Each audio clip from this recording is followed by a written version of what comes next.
episode of Christmas Tree Double And we're Buffs. back with another Oh, episode shoot. of Double Buffs. I am Gregory Piantados, your host, and joined with me is my co-host Cristiano Tacalite. This is episode 19 of Double Buffs.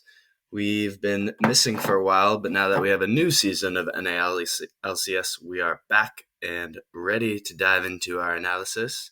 As always, Cristiano, how are we doing today?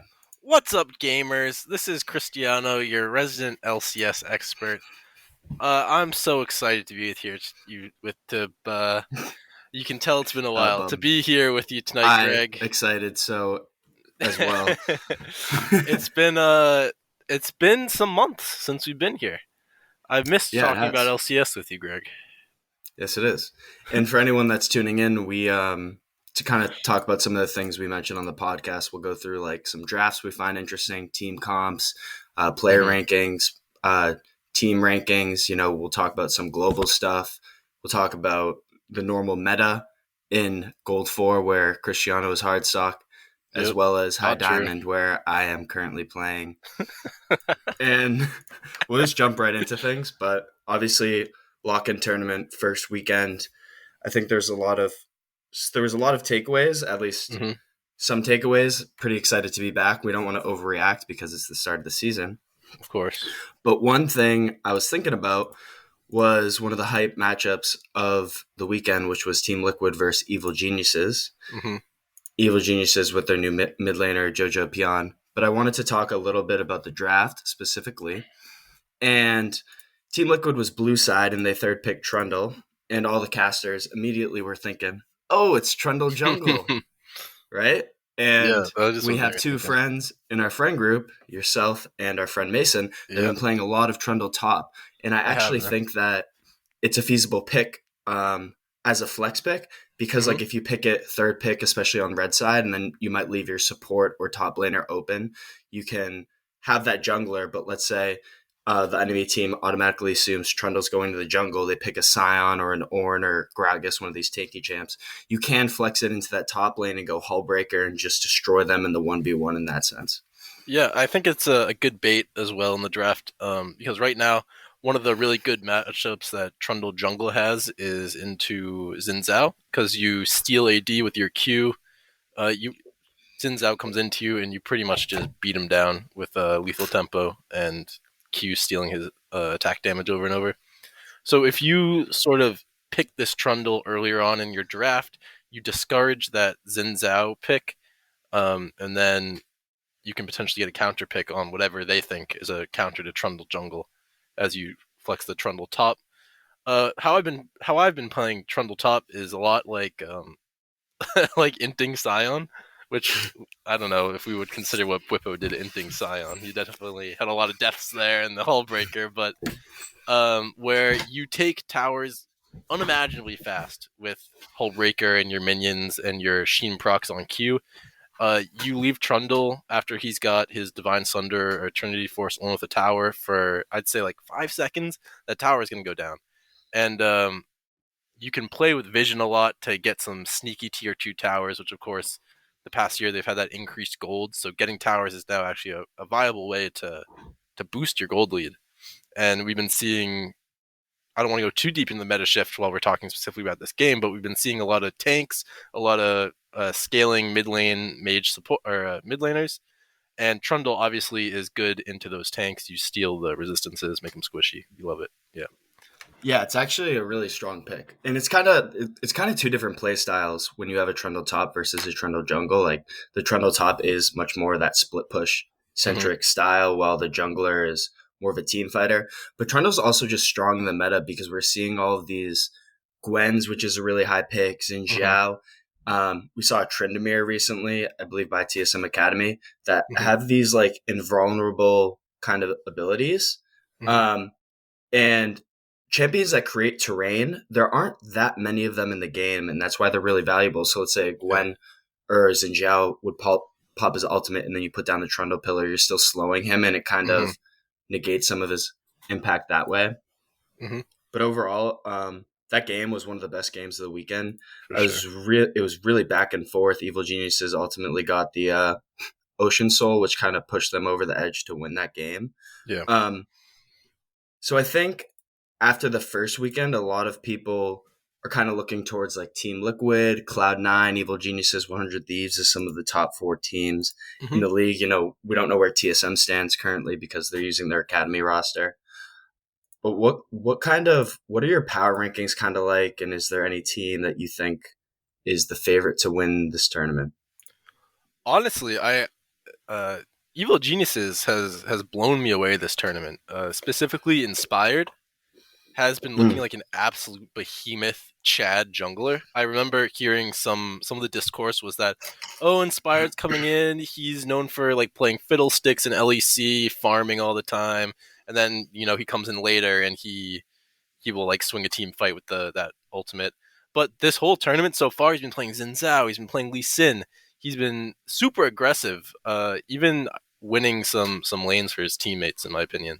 You He's can been see, aggressive and he's yeah. been clean. Like some of his like insects on Lee Oh my Sin, god, yeah. just it's just The like in tune with the Q. He's queuing towards them on Lee Sin, and then he flashes immediately and gets the kick. It really does seem like he's got such a mastery of these kits. I mean, he's even on the Xin Zhao, but like one of the biggest things about Xin Zhao is you buy all that time with your ultimate. So I remember some of the times where Evil Geniuses is getting engaged on in sort of an unfavorable position. Bam, he pops that ultimate. He's like that wall for the team. So he's bringing so much value to Evil Geniuses right now. I gotta put them first. I think their bot lane is top of the line. I think they're definitely vying for the strongest bot lane in LCS. Vulcan, oh, that Rakan play. I don't know. I'm thinking of one specific time where he engaged over the river into like the enemy jungle Did he and get just swung a Bjergsen? team fight. He caught out Is that what I'm Bjergsen. Yeah, thinking that was of? it. It was in the Yeah, mid yeah, lane. I think so. Yeah, one thing with Inspired and just players in general is the best players in league are the ones that you really want to get are the players that can keep up with the meta, but also have those pocket picks that can Hmm. kind of be meta changing. So it's a really great sign from Inspired that he can play these meta picks, but he still has that fiddlesticks. So you don't know how the team's gonna do compositions around that in the future. I think obviously they've looked really good. I'm excited for the Hmm. new mid laner. Impact's also looked really good. I mean, his Gnar game against Bwipo's Scion was pretty good. Pretty Yeah, much every single objective or team fight, he was like right at the exact point where you want Narbar, where like yeah. it just felt like you're always engaging into Mega Gnar. Even when Scion has that really long range engage where he can come from the side lane, even Mhm. when Bwipo was doing that, it was just like perfectly timed. I don't He think also you're just, exaggerating either. Yeah, it did feel like yeah, like every single fight he was ready to go on that Meganar. But yeah, yeah. keep going. And then he also destroyed CLG as Gwen. I just think like Impact and Inspired are really good. Then they have those two young players Hmm. in Danny and Jojo Pion, and then Vulcan's bringing up the support. Yeah, Team Liquid's a little interesting, I think, because we've been seeing some Han Sama, some Core JJ. yeah.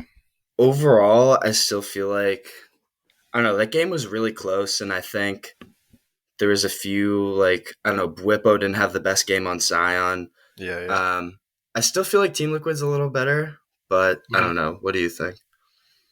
I think right now with the roster they're running where they're switching, I think Evil Geniuses is better. But when you have that duo of Hansama and Core JJ, I mean that just sounds disgusting, you know. Unbeatable, So I could, almost. yeah, I could definitely see that swinging things right into Team Liquid's favor. I'm a EG fan more than TL, so I I don't want to go out on that limb, but I think yeah, Team Liquid with their full roster might be the best team in the league. I think one thing that's also interesting, Bwipo like had a pretty good. I think it was a Graves game. Like Bwipo's looked relatively pretty good so far. But one Hmm. of the things with this Team Liquid team that a lot of people are pointing to as potential weak points is Bjergsen's coming back from coaching, which Yep, I think actually added stuff to his game me too. because he's that grinder and that leader, and now he can look at it from an outside perspective more. But Bwipo is kind of like that. The player that some people were saying could get exploited because he gets inty here and there, Yeah. at least in Europe. So it was interesting to kind of see that, like on Scion, he went like 1-6, and it seemed like he was the weak link in that game. I'm looking at the score line right now. He went 2-9-7 was his final score, which I remember he had a lot of gold just from like towers and tower plates. I think he was one of the highest gold, but Mm-hmm. you generally don't want to be dying 9 times in an LCS match. And then I think Cloud9, 100 Thieves, we got to talk about them too. Yeah. 100 Thieves, honestly, I haven't been that impressed with Abadage recently. I think there's a lot of strong mid laners right Hmm. now in the LCS. I think that's fair to say. Yeah. And I don't know, Abadage isn't doing it for me. They also tried out Tenacity instead of Someday. They lost to Hmm. FlyQuest. Yeah. Um, So 100 Thieves coming into the tournament is the team that I think most people were hottest on because they didn't have any roster changes. You kind of assume all these other teams are gelling together. 100 Thieves is literally our last LCS champion with the same exact roster, so you would imagine they would still be at the top. But yeah, I haven't been so hot on 100 Thieves so far. Um, Even before this season, I kind of feel as though in their games sometimes they win more off capitalizing on like a missed position on someone else, and closer will make a gank work like that and they'll snowball off the enemy's misposition. But I feel like also sometimes they look kind of lackluster. And like you said, they yeah. lost against Fly, which is looking like one of the worst teams right now. What's also kind of interesting is that a lot of people are saying the same thing about Golden Guardians last year, where they had the exact same roster, where it was like closer, um, everyone else, and they just changed Haunter in the top lane for Someday instead, which was a really big upgrade in a lot of Hmm. people's minds. And they had a strong start. They fell off. They ended up getting Abadage, and now they're kind of like surprisingly doing the same thing this year, where they didn't really make many offseason changes because Hmm. it's not broke, don't fix it. But I know in multiple interviews, Abadage is kind of people have pointed towards his work ethic, and he's Yeah. stated publicly that he's kind of just like enjoys playing League and he's good at it. And all of a sudden, he got a job and he's Yeah. playing pro. uh, We should also talk about Cloud9 a little, unless you have something else. 100 Thieves. 100 Thieves. Just the point I wanted to make was basically overall in LCS, it looks like a lot of teams this season are significantly stronger. I think the league as a whole is significantly stronger. We've got a lot of strong imports coming in. NA Classic, that's what makes NA stronger. But we also Yeah. have people like JoJo Pune coming in, and I think maybe the level that 100 Thieves maintained last season, when maybe the league was in a bit of a lull, it just might not be enough this season when we have all these power Yeah. players Last coming out. season when we had perks, Well, disgusting. you see how Perks is doing now Lower too, lowered the level of dude. the I league think I think Perks is 0-3 right now in EU. I might be on wrong, their but super on team. their super team, yeah. Which makes me feel a little better about his performance in NA. Maybe he's just been washed the whole time. Yeah, But yeah. but Cloud9's also a pretty interesting team because, like, Hmm. obviously they have LS as their new head coach, Yeah. and they're kind of swapping between a Korean team and a North American team while they're figuring out imports. I believe LS is actually playing mid for the Korean team right now, Yep. Yep. and the teams are kind of sharing scrim results and strategy. But one Yeah. of the things I'm worried about is once all those Koreans come over and they have this 10-man roster, it's easier to figure that out in the off season rather Hmm. than in the middle of the season who you're running with, because then you also have to start thinking about communication. You have Hmm. these language barriers. Um, but Cloud9 has looked really good like Hmm. as they are iterated right now with Darshan in the top lane. He's been pretty I good. know. Big. Even his teachers call him Darshan, right? Oh Uh. yeah, funny. No, dude, do you realize that's not the meme? No, I know, but it's funny because Darshan is his actual name, so of course his teachers also call him Darshan. Yeah. No, well, you said that the other day, but you just mixed it up with Zion No, Spartan. I'm doing it on purpose. I know the original Zion Spartan. Oh, Anyway, really? anyway, anyway. Uh, Oh, you were five head. Okay, that yeah, makes but sense. it's fine. It's okay, man. But That's a good one. yeah, Darshan's been looking pretty good on tanks at least. He had a little bit of a troll or not Viego Akshan game, so maybe keep him on those tanks, which I think should be fine for the lock-in tournament, where a lot of the teams haven't gelled yet. You can play that like front-to-back team fight style most of the time. Um, I just lost my train of thought though. But yeah, I like Darshan. Oh yeah. So the idea of those Koreans coming over, I agree that it can definitely introduce some problems, some communication. we've seen in like 10-man rosters before, players get demotivated or just kind of unhappy that they're competing for a spot with someone else. Hmm. I don't think Darshan is probably going to be competing with Summit. From what I understand, Summit is going to come into the LCS and be the like de facto best top laner, is what I've heard. But they also have a Korean support and AD carry, right? Berserker and Berserker uh, is I wait, who's this other Korean? There's three, right? uh they're gonna bring in Summit, Berserker, and then they have Winsome in Korea right now, who I believe is a dual citizen or something that makes him not an import, I believe. Okay, okay. Or actually, you know what? I might be thinking that he is an import, but I mean, he might with be on their academy Sven. roster. Yeah, the whole C9 roster, of course, is like a mishmash of them moving people between academy and not even on academy in Sven's case and the main roster. So it Hmm. is a little confusing, but yeah. So they're gonna bring in at least two, maybe three Koreans. I don't remember if Winsome is like native Korean, doesn't speak English, or if he is like a English person who also has Korean citizenship or something. So yeah, Hmm. that could be an issue. And then of course there's the big point of Fudge learning in the mid lane, all these new champions and a whole new role, He had a which pentakill, only right? Did he he have a got penta? a Sven got a pentakill on Ziggs, Okay, which is crazy. You put someone got a Sven on the penta. bench, and all of a sudden he's popping off like never before. Maybe that's all you needed was to motivate him like that. I mean, Fudge has looked. I mean, I feel like Sven's usually pretty motivated, but Fudge Yeah, has yeah. looked pretty good in mid lane so far. I'd say. I thought so. Yeah, I play a lot of Victor. I was watching him play Victor, and I see a lot in LCS, which makes sense. They play Victor very safe. They clear waves over and over again with their empowered laser and scale into the late game. But I was seeing Fudge play Victor a lot like I do in solo queue, which depending on how you take that, could be good, could be bad. But he was like kind of utilizing all the aspects of the kit because with the Q speed boost, you can actually do like a lot of skirmishy, dodgy plays, where you're playing a little more aggressively in the enemy's face and using that speed boost to keep yourself safe. So I was I think that's what separates the good victors from the yeah, bad yeah. victors.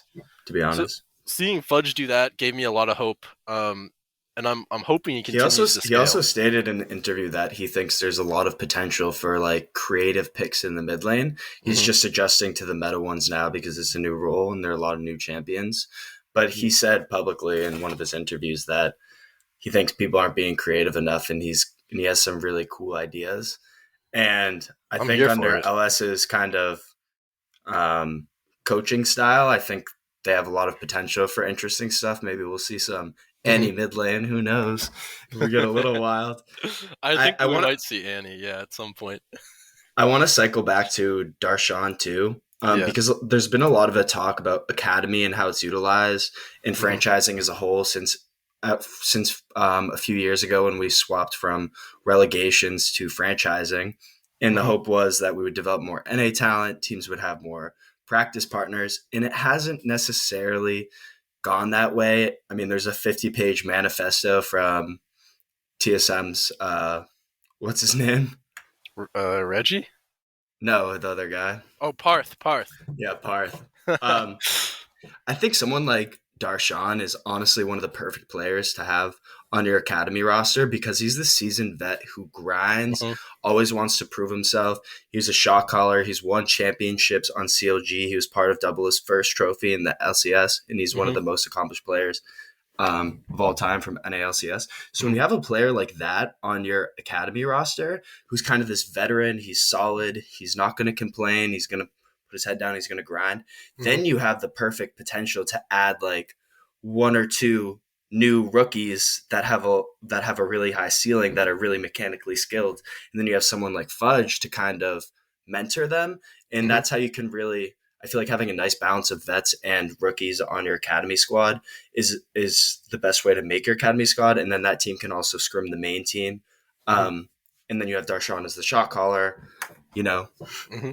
Yeah, it's just like you said, just a little side. It's like those lower or those newer players are going to look up to the veteran, and if Darshan has good habits in game, in comms, in like a team environment, then it's much more likely that these new players are gonna pick those up as well. So I agree. Yeah, because like if you have five rookie players that are all really skilled, then their macro might not be in sync. Their like chemistry, but Yeah. and then when you have like five veterans, it's like, well, you're not getting any new talent. You're just kind of there. Hmm. Um, so let's go to something else. Yeah. Um, who did you vote for in the rework for Trin, Skarner, Shyvana, All Nocturne, right. and Gogma? So here's the thing. I voted for Tryndamere purely based off a strong dislike for Tryndamere, especially now that he's become more popular over the past year. I've been seeing him more than I ever wanted to. And if I never had to play against that champion again, I think I would be so happy. More happy than if anyone else got a rework. So that's who I voted for. So So you're Yeah. voting for the champion that you dislike the most, not like oh, this champion could use some improvements, and I think maybe I could Yeah. pick them up as one of my main champions because they're Yeah. a really cool design. Well, I was torn because if I was voting for that, I would vote Shyvana, who is right now, a one ability wonder, which is I don't All even right, know I'm what to telling think you, about that. no one's voting for Nocturne and Skarner, but a flying Yeah. nightmare, like that's one of the coolest character I designs in League of agree. Legends. You gotta be kidding. You gotta be kidding me if you're not voting for him. Yeah. Or a diamond scorpion. Just like a normal dragon. That's so Okay. Yeah. This is boring. what I was about to say. Or We were like talking about this earlier, and you're saying, "Well, Shyvana is so boring, dude." it's just a dragon human Oh my hybrid, god. all right? I see where you're coming from, but we don't have anything that's any drag. Well, that's a Oh lie. yeah, we We have a don't. celestial dragon that Yeah, could have but used a rework. That Aurelion that's Soul would have big got my facts. vote, that's for But sure. Aurelion Soul, it's not like I'm ever gonna play Aurelion Soul. He just feels so bad. So I just want to live that dragon power fantasy, breathing No, I want to fire. live the Diamond Scorpion Oh my fantasy where he gets a god, new passive instead of these terrible pillars. And these that's true. passives are Yeah, like you have a Lux that's queuing into your like diamond shards and it's splitting into two ways and you're deflecting beams and yeah. you're I actually mean, doing fun stuff. on like kind of a on a slightly related note, what do you feel about? I think Riot has come out and said they're only gonna do like one full rework every season, which I think is like you can see here. We have 5 champions who like pretty badly need some attention. And if you're only Yeah. addressing one each year, it's going to be I mean, 2027 by the time the thing you is, make 5 changes. Riot is a business at the end of the day, and whenever they Yeah. release a new champion, there are going to be those players that purchase RP and spend money to just buy Mhm. the champion and buy the skins. Mhm. Versus when you rework a champion, like you could have reworked Sona into Seraphine, but then Yeah. everyone that already has the Sona skins isn't spending more money. You know, Yeah. This is but true. you make a new champion Seraphine, and then they gotta get a whole new champion. And it's a sad reality, but we're gonna keep getting these humans, and we're gonna keep getting a lot of them. Meanwhile, you Yeah. want to rework the humans, and here I am trying to rework the Diamond Scorpions and the Flying Nightmares. But I guess everyone just thinks worst case scenario. Gotta fix that. I see your point. I also feel like though some of these champions that are being reworked are so old, they have so many skins already that Riot could potentially like update and make really cool and make bank off like people buying their old skins. Which I guess it would kind of be new skins, but Mm-hmm. I don't know. There I see both sides. I just wish they did more reworks because I enjoy them a lot. Mm-hmm. Do you want to move on to some like maybe patch note stuff in solo queue? Oh dude. Or do I we would talk enough about LCS? None of the other teams really like stood out to me too much. There was one composition that I yeah. really liked that I'll actually touch on. Mhm. It was Dignitas versus Immortals. Dignitas ended up winning. Mhm. Um, I was kind of sad that Immortals kind of had this slow start because I really like Power of Evil and Yeah. Wild Turtle. But honestly, Destiny, who's the support on Immortals, I just think is pretty bad. One of the examples Yeah. of this was uh, the mid laner on Dignitas Blue was playing as Zoe, and he ultimated in, and right as like Power of Evil's gold card was expiring, Yeah. and Destiny was just tunnel visioned on the Zoe. Power of Evil's gold card expires, and he Mhm. ultimates right where like Zoe's going back to Wait, who because is it was he? pretty. Who is he playing? He's playing Leona, so he solar Okay, flared I see. I onto like see. Zoe's return, like pretty easy to land ability, You know where Zoe's going to be, Hmm. but Power of Evil doesn't have follow up. And then it just baited the whole team into a bad team fight. But Yeah. the composition that Immortals did have was it was Leona, Jin, Twisted Fate, Viego, and Jace. Hmm. And I really like this composition because Jin and Twisted Fate are pretty low damage threats, but they have a lot of long range abilities like Jin W, Jin Ultimate, and then you have like Rapid Fire Cannon, Twisted Fate. Twisted Fate can ultimate in, and then you also have Everfrost on Twisted Fate. So how do you kind of make up for this damage? Well, they put a Jace into the top lane, which is Hmm. a kind of fits this poke theme, but also fills in the damage slot. And then you put a Viego in the jungle, which I think is a really good jungler in this composition because Hmm. Viego gets a lot better once he gets his first soul in the team fight. And this composition is really good at picking off and killing the first person in the fight with all the chain CC from Leona Ultimate, Jin, Twisted Fate. Then you got the poke from Jace. So then you get the first person really low, and then Viego comes in. He gets a lot stronger once you get the first kill. And then you kind of deal with the rest of the team fight that way. Yeah. They ultimately lost, but that was just one comp I thought was cool. I almost feel like you need. I think Broken Blade played Corky top in LEC the other day. I feel like you almost need something like that top because you still get the poke, but you get a little AP. Because we saw it happen like when we have mostly AD teams, and then Darshan picks Gragas and is belly dancing in their face. Yeah.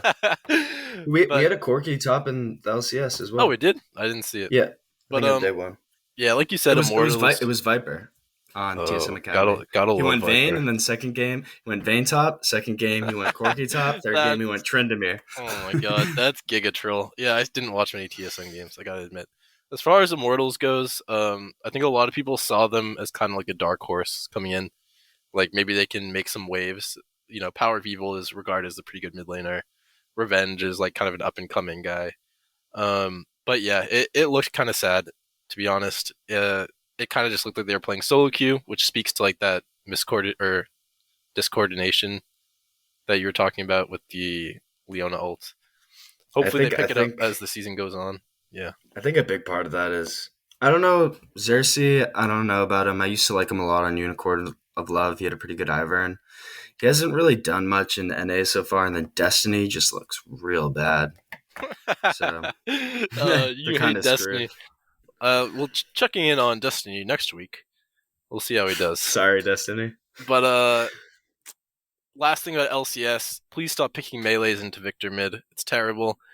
Victor takes Airy, auto attacks you a million times. You're down 30 CS at 15 minutes, and it's not worth it because Victor is also a strong scaler. So stop. Don't pick a Kali into Victor. Don't build Crown. It's the most OP item. It's like Uh, anyway. One of the things on Akali that's kind of cool is a lot of people are doing this new 3 Juvenation bead start with a health potion at the end. 3 Juvenation beat. I love it. 3 Juvenation bead, yeah. It's genius. Because one of the reasons for it is you go in for these small skirmishes and then you heal up a lot from the beads. Hmm. And they actually, Riot had a sneaky buff in one of the recent patches where they actually buffed Rejuvenation beads resale price. So Interesting. you go the 3 Rejuvenation beads in the health bot, you just survive early game. And then when you get one, your first or second back, you just sell all of them for like 80% of the gold instead of some other items which have like a 60% resell. Hmm. So that's one of the thought process behind it. I'm thinking a little bit about the LCS meta. Hmm. Some things I was noted was I think Jinx by far looks like the strongest AD carry. I mean, Caitlyn's banned every other game. Agreed. Yeah. Vex looks extremely strong. They basically took Lux and then added on like they just basically like combined Fiddlesticks and Lux into one champion. It's Yeah. pretty Sure. OP. Yeah, Jinx and Vex, I've just been like when I see a Jinx versus an Aphelios, like it's just so Jinx favored with the resets and the range and Yeah. the zone control. Agreed. I don't know. Yeah. Felios has struggled a little bit this tournament when it's versus that Jinx, and it seems like I heard Gil Hodo, the coach of TL on Hotline League the other day, and Mm-hmm. he was saying, "Well, there's actually things that you can pick into Jinx." Like, and then he was like, "Oh, wait, I actually can't talk about this." So maybe as this tournament goes on, uh, we'll see Team Liquid pull out some interesting counters. We saw someone tried to pull out Kog'Maw against it, but I'm a yeah, little surprised. Like no one seems to be flexing Corki bot lane like at all. yeah, Um, I mean Corki's an AD carry. He's now mid laner, but I think that could be something to look out for. yeah. I wonder if He's there's kind of like a an reason for that. he's kind of like an Ezreal where he's like a passive laner, but he can still get farm relatively well. So if you Yeah, wanted to like flex him instead of just picking an Ezreal when you want a safe lane and you want like a Bard support, I've played Corki a few times in solo queue, but but it didn't go so well. It's harder than you might expect. dude. All right, this is another topic that we've been talking about. How to uh, climb. yeah. If you want tips on how to climb, Listen to me. one, do the opposite of what Cristiano says. Oh man, Two, shoot. you want to look genuinely. If you want to climb in your ranked games, you want to focus on like 1 to 2 rolls, usually one.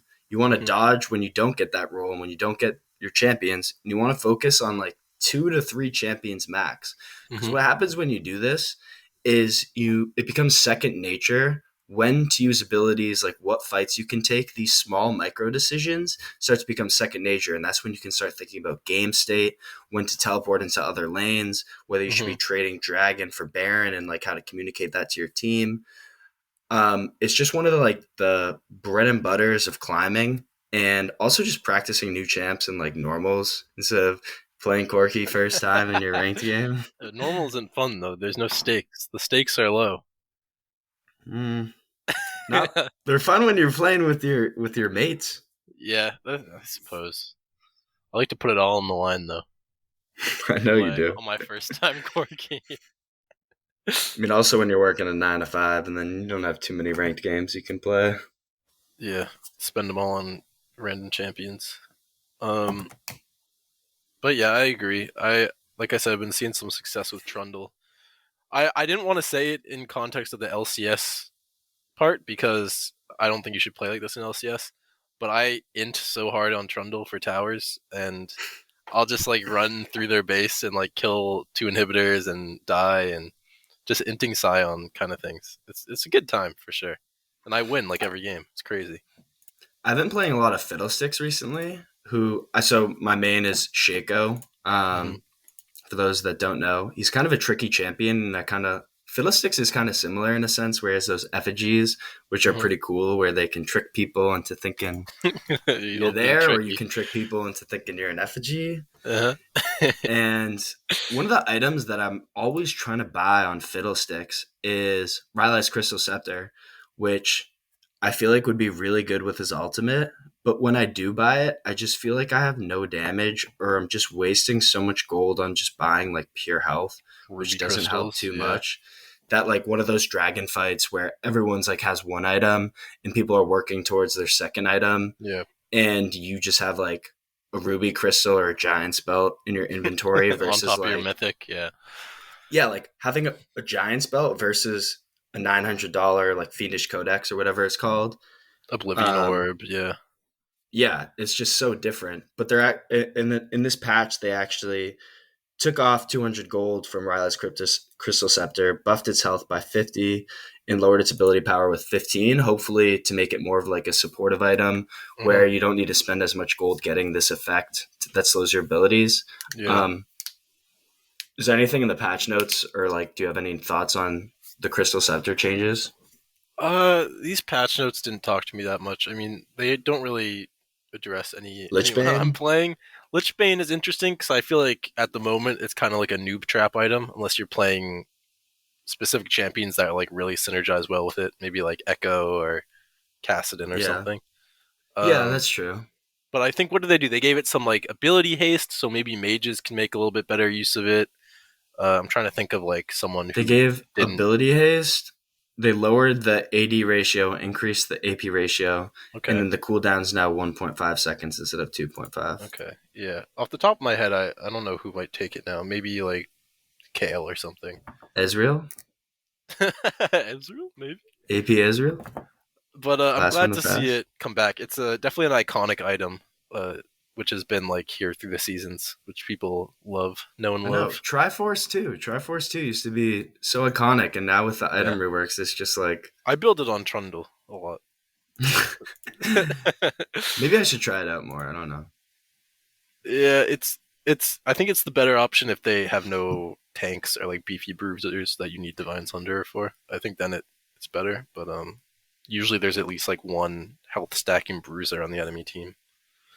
I think with Rylai's, one of the changes they could have potentially made is like whenever an enemy champion is slowed, you get a movement speed bonus, or like Hmm. whenever an enemy champion is slowed, like your health regen increases. Like a little small tidbit that's kind of a cool add on to the item. Yeah, I like Maybe the would have second one. pushed it over the edge because, like, when you compare it to the 80 options that give armor penetration, like armor penetration for an 80 character is just so much more valuable than health is on like a Yeah. flat AP item, you know? Because like a lot of the champions that are buying Rylai's, like maybe a Mumu could buy it or like Brand, but they already have a lot of like CC and AoE into their kit I mean, already. thinking about like the AD counterpart to Rylai's, it kind of. I'm just thinking about this now. It's kind of becoming clear to me like how sad it is because the AD version would be Cyrilda's Grudge, right? Which Yeah. gives you like so much like percentage armor pen, HP cooldown reduction. It's a really strong item, and then you look at you look at Rylai's, and it gives you HP like no AP and a slow, and it's like, oh man, Yeah, because like, are you gonna just build Rylai's, or are you gonna just get like the magic penetration item instead, Void Staff? yeah, void stuff every time. Yeah. Um, but yeah, that's what I got for the patch notes. Anything else you want to talk about?